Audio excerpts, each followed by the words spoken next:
All right, that's it. It's official. We now have the spending and revenue generation plan for 2024. It's official at this point. And joining us to analyze this is Dr. Muda Yusuf, CEO, CPP, joining us right here in the studio. Great to have you, sir. Happy New Year. Happy New Year to you, I believe, and congratulations. We've finally passed the 2024 budget. So now we know what the plan is, the spending plan, where the monies are going to go to, and where we're going to be pulling out, most of those funds from. In your opinion, the president said that this budget is for the people. How do you see it? Yes, I believe it's for the people. Yeah. But, when we talk about the people and talk about the economy, we need to look beyond the budget. Because budget is just about appropriation. It's about spending money. It's about generating revenue. But there is more to an economy than the budget. That is why for those of us in the private sector, sometimes we feel that the policy environment, the macroeconomic environment, the regulatory environment, the structural environment are even more important than the budget itself.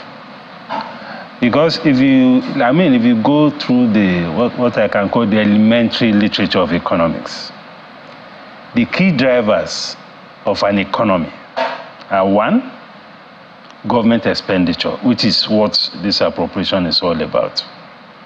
Two, investment expenditure, which largely comes from the private sector. Three, consumption, which comes from the people. Consumption is important because if you produce and there is nobody to buy, then you are not in business. So the people must be in a position to buy. That's why consumption is key. And lastly, exports. Export is what you can put out there to the world as part of the wealth you are creating internally and you are selling to the world. So those are the critical drivers of an economy. So the budget is just one component of it. And that is why it is important as you go forward with both the implementation of the budget and the policy management, we should ensure that these other components of the economic drivers are also not jeopardized. I'm talking about private investment, I'm talking about consumption, and I'm talking about exports. Because as things stand, consumption is affected. There's a cost of living crisis. Exactly. At the moment. And the business environment is not even helping for businesses. It's making costs of doing business, even higher. Yeah. But, looking at 2024, at this time, it's all about generating revenue for the government. They need revenue at this point to be able to make this budget, actually work. And now we've seen the issue of securitization now. That's 7 trillion. We still have the outstanding about 23 trillion that was securitized, last time. What's the implication of this new one? Well, as it stands now, the current level of debt is about 87 trillion. And it rose to that level because of the securitization of the 23 trillion ways and means. Now that we are adding 7.3 trillion, that's of securitization. Because what securitization means is like normalizing a debt that is owed by government.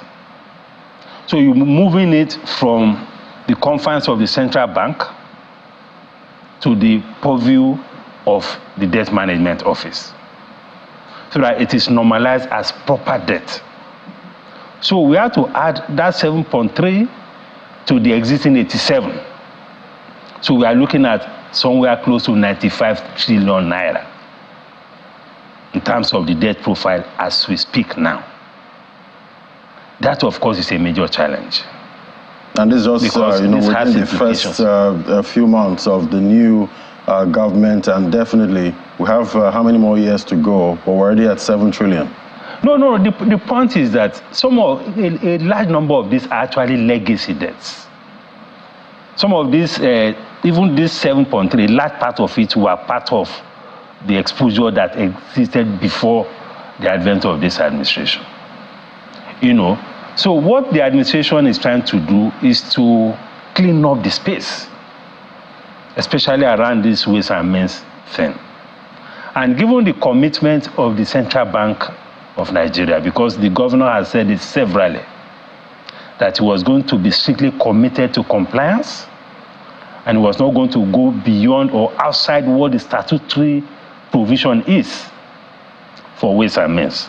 It used to be 5%. It used to be 5%. It was increased. It was increased to 15%. Right. Just to give some more accommodation for government, which is fair enough.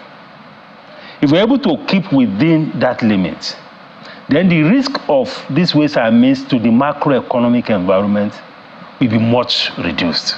Well, how does because part of the things that brought us to this situation, especially all these macroeconomic challenges, inflation, exchange rate, is the ways and means. Because we went far overboard. So if we're able to keep, tap on that, that for me, I think. Wouldn't it have been a better plan to even take it below 5%? No, we have to also be realistic. Because the whole concept of ways and means is like an overdraft. It's not something that should replace the normal revenue stream. Because, the rate at which the revenue comes in may not match the rate at which we are spending. So in order to bridge that gap, that is the essence of the ways and means. It's an overdraft. But it seems that is why it has to be redeemed. We've been putting a lot of attention to it. Yes, from the past administration. Yes. No, we depended so much on it, that so much so that it became a major revenue stream. And there was no sufficient disclosure, which made it worse. Now, coming to the point you made about the emphasis on revenue, I think we also need to be very careful so that in the process of chasing revenue, we don't hurt these other components of economic drivers that I talked about.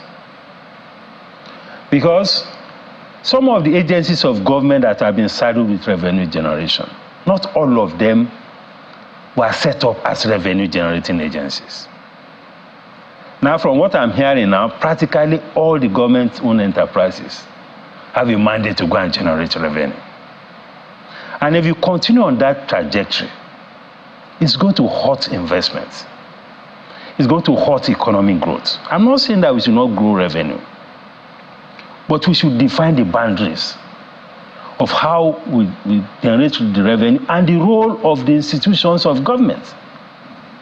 Because when I listen to the National Assembly and the way they address some of these government agencies, it seems to me that the only KPI, which is key performance indicator, that the National Assembly is relating to is revenue.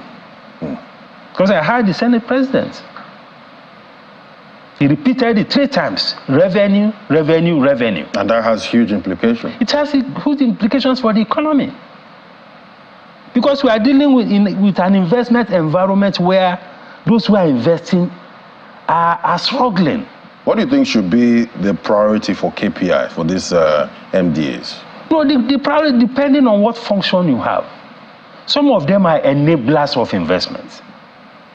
If you are a regulatory agency for standards or something, you are supposed to support the system to be able to generate standards. If you are an agency to ensure level playing field, to ensure competition, to ensure that there is no abuse of market power, then you shouldn't have so much business with revenue generation. You should not have. Perhaps maybe to cover some administrative fees. But when revenue generation becomes an overriding objective for practically all MDAs, we have to worry about that. Because if you are not careful, we'll be hurting the economy. Because the president has said it repeatedly, that he's committed to creating a conducive environment for investors, a good investment climate. And now we are dealing with investors that are struggling with exchange rate depreciation. They are struggling with high energy costs. They are struggling with high trade costs. They are struggling with, even taxation, high interest rates. These are issues that they are already grappling with. They are struggling with even high import duty in some cases. So going into 2024, now we're in 2024, just about 2 days, we're still fresh at this point. Exactly. From what you're seeing, going forward now, what should be the priority, going forward to make sure we have some kind of soft landing for 2024? Well, the priorities are first to sustain the reforms. Because the reforms that the administration has embarked upon are necessary but very painful reforms. It's good to sustain it. But as we drive the reforms, we need to address the social consequences of reforms. Because if you go around town now, the biggest issues are the social issues, particularly cost of living. So there has to be some deliberate action and steps to bring down the cost of living, particularly the cost of food and the cost of energy. And I listened to the president's speech. He was also very emphatic about those two areas. He spoke about what is being done about agriculture, about the almost 1 million hectares of land that has been acquired in Niger State, in Kano State, and all of that. That is good. But we need to do more. If there is a trade component to ease the problem, let us also look at it. If there are imports that we can liberalize, I'm not saying we should open the floodgate for importation of rice or something, but there are some food processing companies that also rely on a couple of inputs that they import. Let us liberalize that component. Let us relax some fees, some duty and things like that, so that they be in a better position to produce some of these staple foods. So there's also a trade component to easing the pressure on the people. So these are some of the things that we need to deal with. So much to unpack, much to unpack. We're just about 2 days in. Of course, obviously. More to go, and hopefully somehow, we can make this work going forward. Thank you so much for coming on, Dr. Muda Yusuf, CEO, Center for Promotion of Private Enterprises. Thank you so much. Thank you very much, Lance.